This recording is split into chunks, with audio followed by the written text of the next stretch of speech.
기도하시겠습니다. 하나님 아버지, 오늘도 이렇게 좋은 일기 가운데에서 하나님을 예배할 수 있도록 저희들을 이렇게 불러서 한자리에 앉게 해주셔서 감사합니다.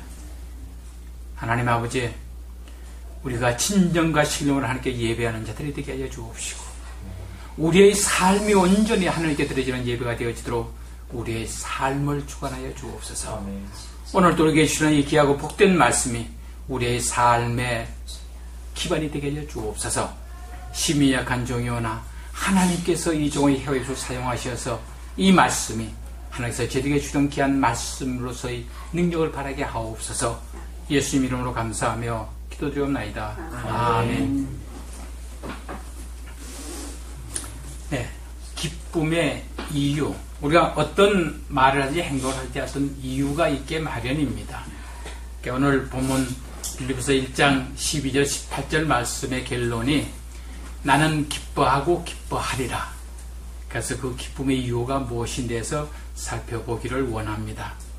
그 전에요, 제목이 한번 보시겠어요? 바보 같은 사랑이라고 그랬어요.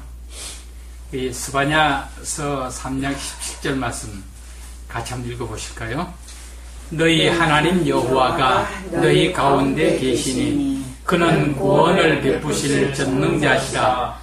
그가 너로 인하여 기쁨을 이기지 못하여 하시며 너를 잠잠히 사랑하시며 너로 인하여 즐거이 부르며 기뻐하시리라 하리라.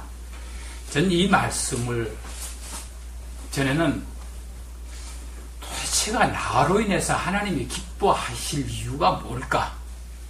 이 스바냐서 3장 1절부터 쭉 읽어보면은 이스라엘 백성들이 포로로 잡혀갔다가 거기서 이제 회개하고 하나님께서 그들을 불러내는 그런 장면을 말씀하셨습니다. 그래서 저는 하나님께 뭔가 하나님이 기뻐하실 수 있는 일을 어떤 그런 행위가 있으니까 그렇게 기뻐하셨을 거다라는 생각을 갖고 하나님을 기쁘시게 하는 게 도대체 뭔가라는 의문을 갖고 있었습니다.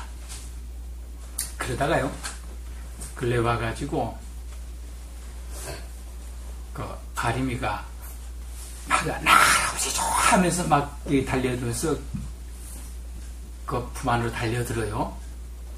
그랬을 때 이 마음에 쏟아오는 그 기쁨이 참 좋더라고요. 정말 기뻐요. 재밌는 게 아니고요, 정말 기뻐요. 그러면서 이 말씀을 기억했습니다.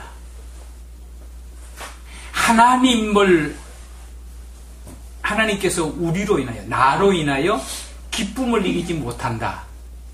다른 게 아니고 정말 우리 마음 가운데서 나 하나님 정말 좋아요, 나 하나님 사랑해요 하면서 하나님께 달려들었을 때 하나님께서 정말 얼마나 기뻐하실까. 그게 왜 기쁘냐고요? 하나님이 기뻐하실 것 같으냐고요? 하나님이 이 세상 만물을 지으시면서요, 전부가 다 그들에게 본능을 줘가지고요, 하나님을 향하지 않고는 존재할 수 없도록 다 만들어놨어요. 모든 만물을요. 근데 딱 인간에게만은 선택 의지를 줬거든요. 하나님께서 저에게 자유의지를 줬을 때 하나님을 선택하지 않을 가능성이 많다는 것 아시고 그렇게 만드셨습니다. 그랬는데 그 자유 선택 의지를 가지고 하나님을 거역할 각오를 갖고 만들었는데 그 중에 극히 일부만 우리들이요. 예수 믿는 우리들, 하나님 성경 우리들, 우리 전체 인구 가운데서 극히 적은 숫자입니다. 저들만의 하나님 정말 하나님 사랑해요, 나 하나님이 좋아요, 이렇게 하나님께 나올 때 하나님은 우리로 인하여 나를 나 하나님 사랑합니다, 나 하나님 좋아합니다 하는 그 사람 하나로 인해서 기쁨을 이기지 못하는 하나님. 아니, 하림이가 나 좋아한다고 해서 나한테 뭐 이익될 거 있어요? 한번 따져본다면은, 우리가 하나님을 좋아한다고, 우리가 하나님을 사랑한다고 하나님한테 유익될 거 있어요? 전혀 없습니다. 그러면서도 사랑하는 거예요. 표현이 조금 이상 바보 같은 사랑. 하나님의 사랑은 바로 이런 사랑. 그러니까 우리가 살아가면서요, 하나님을 기쁘시게 한다는 건 다른 거 없습니다. 나 하나님 좋아합니다. 나 하나님 사랑합니다. 나 하나님 정말 하나님 사랑합니다. 그 고백 드려보세요. 하나님은 그러한 말하는 나로 인하여 그 기쁨을 이기지 못하실 겁니다. 어때요? 그 기쁨을 이기지 못하면 어때요? 설사 그렇게 할아버지가 좋아요 그렇게 했는데 조금 있다가 뭐 좀 잘못한다고 금방 화를 벌컥벌컥 내면서 야단치겠어요? 아니요. 오히려 쓰다듬어주면서 그렇게 하면은 너가 앞으로 나한테 아무런 이익이 없어 하면서 그를 타이를 거예요. 바로 하나님 우리에게 그렇게 해주시거든요. 그러니까 정말 이 한 주간 지나시면서 수시로 나 하나님 사랑합니다. 나 하나님이 좋아요라고 외치시는 여러분들에게 주님 이름으로 축원합니다. 그리고 지난주에 우리는 그 바울의 기도 가운데서 분별력이 필요하다고 말씀을 드렸어요. 그래서 지극히 선한 것을 분별하라 하는 말씀을 가지고 말씀드린 일이 있는데 제가 지난 주간에 어디 갔다가 참 마음 아팠어요. 분명 하나님의 교회에서 어떤 그런 서로 다툼이 되는 것은 아름답지 못하잖아요. 양쪽 다 분명히 이유가 있어요. 근데 거기에서 하나님께서 어떻게 생각하실까라는 걸 생각하면은 그런 게 있을 수는 없거든요. 한쪽 분은 그 교회에 완전히 개척할 당시부터 있던 그런 개척 멤버, 장로로 계시다가 이제 은퇴하신 분인데, 교회에 이제 다른 분이 좀 여러 가지로 성도답지 않은, 그분도 장로이래요.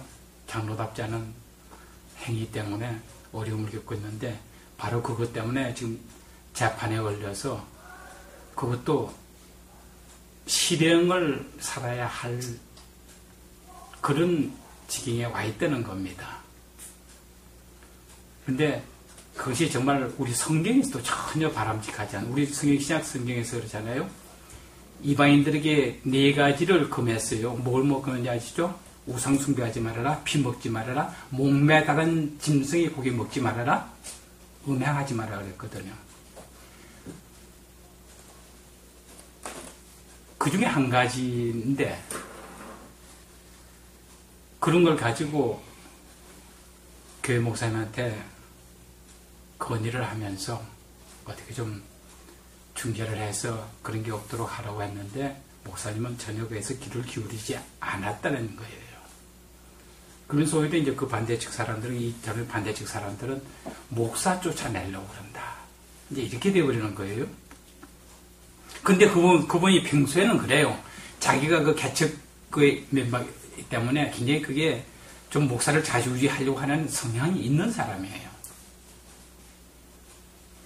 근데 물론 그런 게 개입이 돼 있었을 거예요. 그래서 새로 오신 목사를 자기 손에 넣고선 하려고 하는 그런 생각도 있었을 거예요. 근데 그게 전혀 목회들이 가지 않았었고, 근데 이제 그런 일이 있고 하니까 이게 완전히 문제가 커져버리는 거죠. 거기서 그래요. 정말 하나님을 거기다 개입을 시켰더라면 하나님께서는 어떻게 하실까? 개입을 시켰더라면 그렇게까지, 그런 지경까지 가지 않았을 텐데. 그래서 오늘은요, 지난주 말씀드렸습니다. 이 세상은 뭐예요? 가짜와 진짜가 혼재하고 있다는 거. 근데 그 가짜라는 것이 진짜보다 더 진짜 같은 가짜가 더 많다는 거. 그래서 우리 많은 사람들이 그 가짜에 속아서, 즉 가짜 축복에 속아서, 지금 많은 사람들 보세요. 분명히 우리 하나님이 만복의 근원인데 하나님을 섬기면 하나님 축복받게 돼 있어요. 그런데 하나님을 섬기고 하나님 믿으면 축복받는다는 그 축복이라는 말 자체를 어떻게 해요? 이 세상의 어떤 물질적인 축복, 자기 성공하고 부자되고 하는 게 축복인 걸로 착각하는 거죠. 그래서 심지어 우리 기독교 중에 기복신앙이라는 용어까지 나오잖아요. 가짜에 속아 있다는 얘기거든요. 그래서 저는 그렇게 말씀드리고 싶고요. 내가 하는 말에서, 내가 하는 행위에서 하나님을 대입시켜봐라. 하나님을 대입시켜서 하나님께서 기뻐하시는 거라면 좋은 거죠. 현실하고 현실 그대로 판단했다고 해서 그것이 옳은 거냐? 하나님은, 우리 성경은 그렇지 않습니다. 우리 가나안 열 정탐꾼 얘기 잘 알고 있습니다.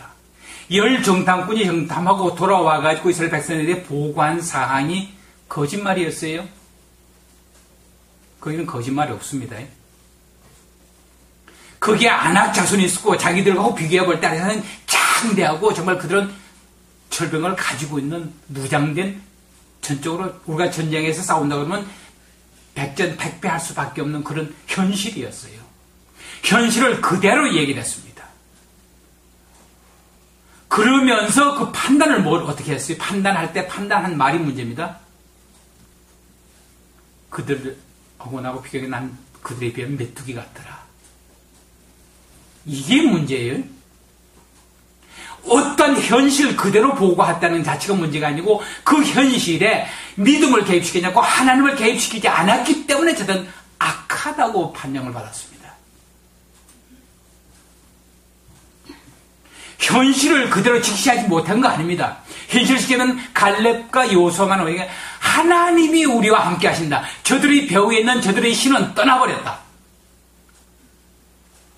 눈에 보이지 않는 이 믿음을 개입시켜. 그걸 개입시킬 때, 믿음을 개입을 시켰을 때, 그는 선하다고 판정받았고, 믿음을 빼버리고 판단했을 때는 악하다고 판정받았습니다.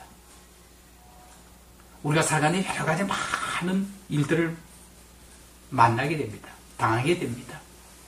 이 모든 것에서 하나님을 개입시키지 않으면 우리는 하나님께로부터 선하다고 의롭다고 인정받을 수가 없게 되질 겁니다. 그것이 어떠한 일을 할지라도 하나님께서 개입되지 않는 일은 없거든요. 하나님께서 허락하지 않으면 참새 한 마리도 떨어지지 않는다는 사실이요. 참새 한 마리도. 분명히 예수님이 우리가 그랬어요. 너희들은 그 여러 수만 마리의 참새가 너희 한 살들 귀하다고 그랬습니다. 근데 나에게, 그 귀한 나에게 일어난 일이 하나님 모르게 일어나요? 천만의 말씀이에요. 그러니까 그것이 정말 황당한 일이라 할지라도 그게 하나님을 개입시켜서 내 입술에서 부정적인 말이 안 나가고 내 입에서 하는 원망하는 말이 나가지 않고 하나님께서 이게 개입시켰다. 하나님께서 이것 가지고 하나님 다신 영광 받을 일을 행하실 거라고 계속 입으로 시인해 보세요. 지난번에 직업사건 말씀드렸죠? 이번에 전화번호 바뀌잖아요. 이렇게 아침마다 문자 보내는데 딱 그 친구 한 사람만, 목사님 전화번호 바뀌셨어요? 근데 그게 뭐예요? 그 문자를 받아보면서 저를 생각하고 있는 거예요. 근데 평소에도 다른 데 오던 전화번호가 아니네. 그러면서 그 자리에서 그냥 문자 보내서 목사님 전화번호 바꾸셨어요? 하나님께서 이렇게 하신다고요. 그 한 영혼이 얼마나 귀하기에 어떤 일인지 하나님만 개입시켜가지고 하나님이 기뻐하는지 하나님이 기뻐하지 않는지를 살펴보면 우리는 분별력 있는 사람이 되어집니다. 그렇게 하시기 바랍니다. 네, 오늘 본문에 대해서 잠깐 살펴보기를 원합니다. 분명 이 세상에는 지금 말씀드린 대로 가짜와 진짜가 혼재하는데, 가짜와 진짜가 혼재한다는 얘기는 지금 이 얘기가 아니라 예수님께서 그렇게 분명히 말씀해 주셨어요. 우리 마태복음에서 예수님 말씀 같이 한번 읽어보십시다. 예수께서 그들 앞에 또 비유를 베풀어 가라사대, 천국은 좋은 씨를 제 밭에 뿌린 사람과 같으니 사람들이 잘 때에 그 원수가 와서 곡식 가운데 가라지를 덧뿌리고 갔더니 싹이 나고 결실할 때에 가라지도 보이거늘 집 주인들의 종들이 와서 말하되 주여 밭에 좋은 씨를 심지 아니하였나이까? 그러면 가라지가 어디서 생겼나이까? 주인이 가로되 원수가 이렇게 하였구나. 종들이 말하되 그러면 우리가 가서 이것을 뽑기를 원하시나이까? 주인이 가로되 가만 두어라. 가라지를 뽑다가 옥시까지 뽑을까 염려하노라. 둘 다 추수 때까지 함께 자라게 두어라. 추수 때에 내가 추수꾼들에게 말하기를 가라지는 먼저 거두어 불사르게 단으로 묶고 곡식은 모아 내 곡간에 넣으라 하리라. 세상에 가짜와 진짜가 혼재하는데 가짜가 왜 생겼어요? 원수가 그렇게 하네. 즉 사단이 그렇게 만들었다는 얘기예요. 분명히 예수님께서 말씀하셨어요. 그러면 언뜻 생각할 때 그러면 얼른 가서 그거 뽑아버리면 될 거 아닙니까? 아니 그러다가 만에 하나라도 진짜 알고 나오는 그거 뽑으면 어떡하냐. 그러니까 지금 이 세상의 마지막 때까지 이 가라지와 알곡은 추수 때까지 같이 있을 겁니다. 그러니까 우리가 정신 차리지 않으면 그 가짜에 속아 넘어가요.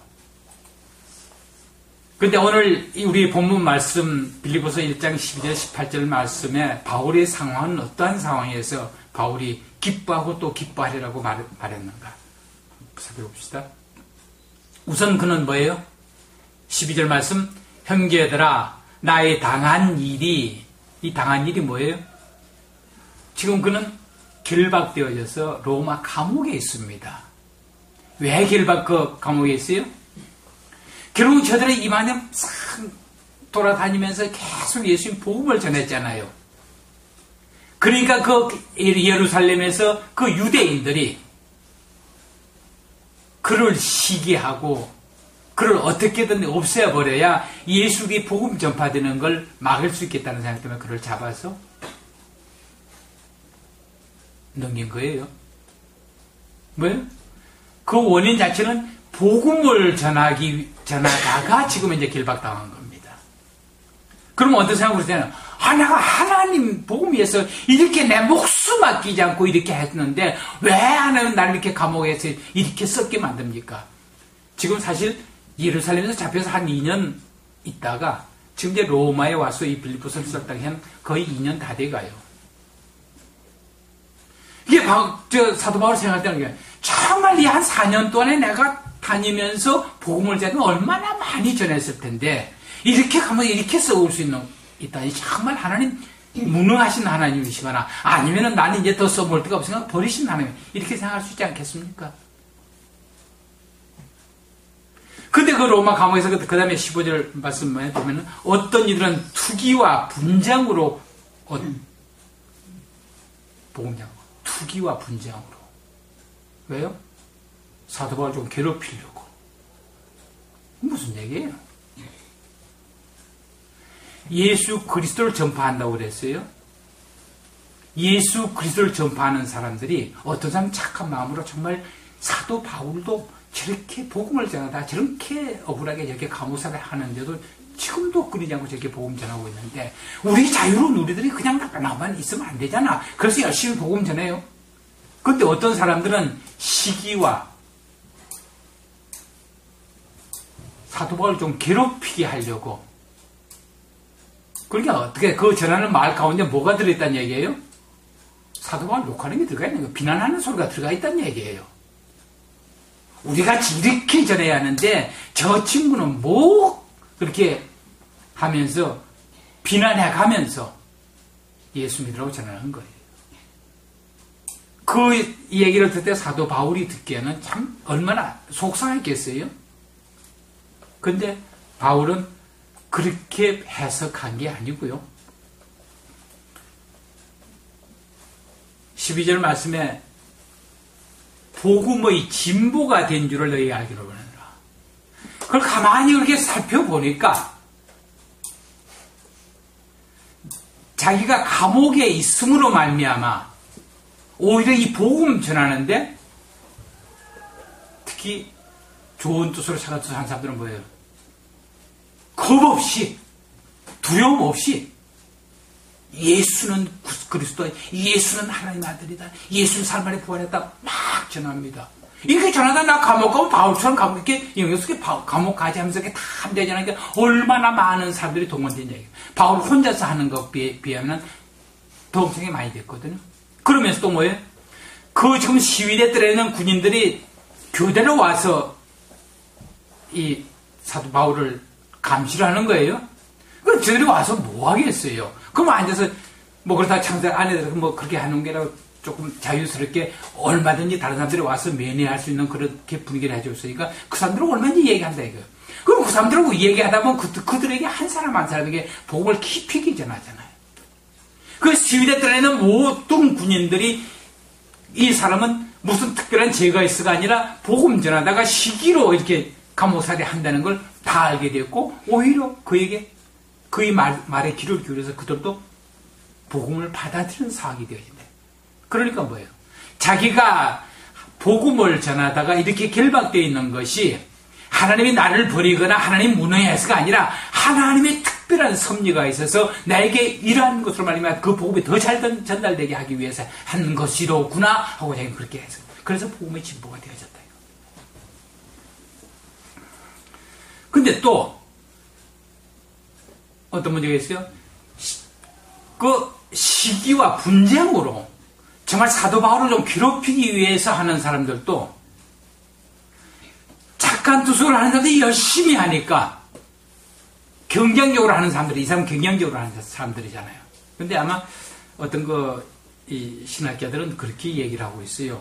이때 경쟁을 했다는 얘기는 그 로마 교회 그 주류 멤버가 즉 베드로에 의해서 이 전파받은 그런 성도들이었는데 유대주의가 거의 많이 있어가지고 꼭 할 일을 받아야 구원받는다는 것을 전하지는 않지만은 그래도 이 베드로하고 어떤 사도 바울의 어떤 그런 경쟁 관계 하에서 그 사도 바울을 좀 깎아내리려고 하는 그런 경향이 있었던 사람일 거다.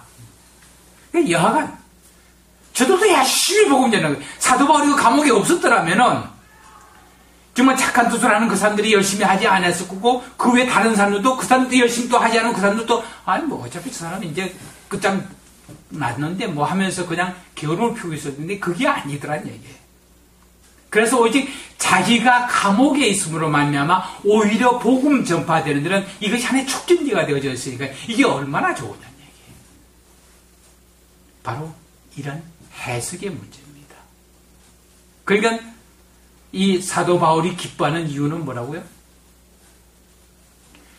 오직 그런 삶의 목표 자체가 복음 전하는 데 있고 있는 사람. 하나님께서 그를 불렀을 때 그에게 너희들은 땅끝까지 나가서 이방인들에게 나를 증거하라고 사명을 주셨잖아요.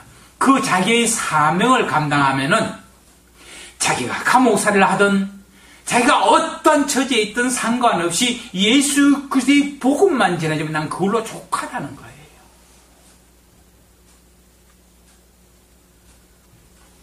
그래서 여기서 이로써 내가 기뻐하고 또 기뻐하리라.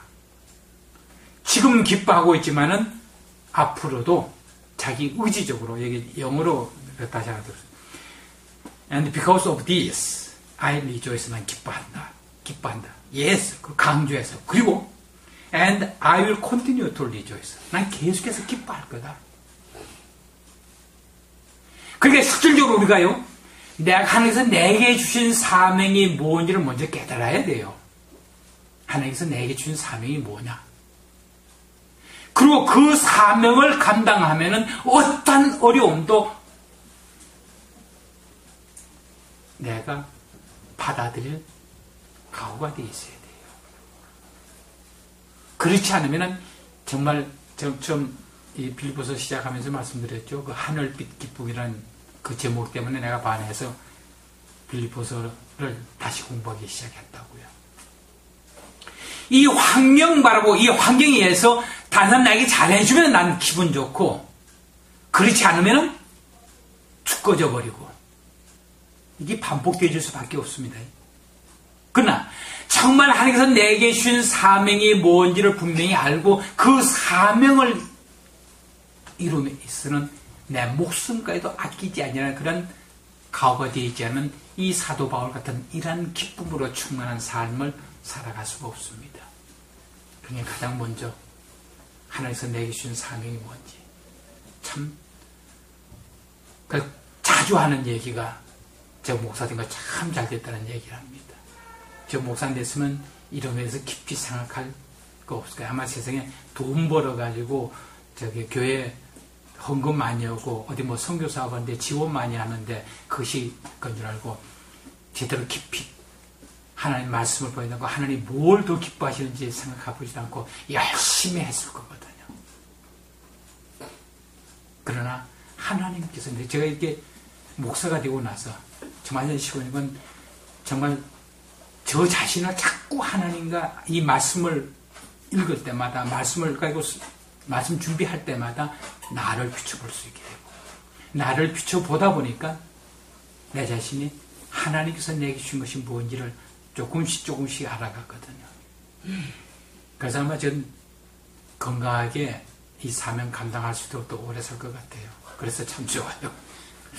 네. 정말 우리는요, 하나님께서 내게 주신 사명이 뭔지를 깨달아 알고 그 사명을 감당하면은 목숨도 아끼지 않겠다는 그런 각오를 가지고 살아갈 때 이런 하늘빛 기쁨, 하나님께서 주는 그 기쁨으로 충만한 삶을 살 수 있으라고 단언합니다. 기도하시겠습니다. 하나님 아버지 감사합니다. 사도 바울이 이런 환경 가운데서도 나는 기뻐하고 또 기뻐하겠노라고 다짐할 수 있던 것은 오직 하나님께서 사도 바울에게 주신 사명이 뭔지를 분명히 깨달아 알게 하고 그 사명을 감당하면은 자기 목숨도 아끼지 아니하는 그런 특별한 각오가 있었기 때문에 이러한 기쁨으로 충만할 수 있어서옵니다. 실로 우리 한 심령마다 정말 하나님께서 이 땅에 내보낸 그 사명이 무엇인지 깨달아 알게 해 주옵시고 그 사명을 온전히 감당할 수 있도록 힘과 능력과 지혜로 충만케 채워 주옵소서. 예수 이름으로 감사하며 기도드리옵나이다. 아멘. 말씀 생각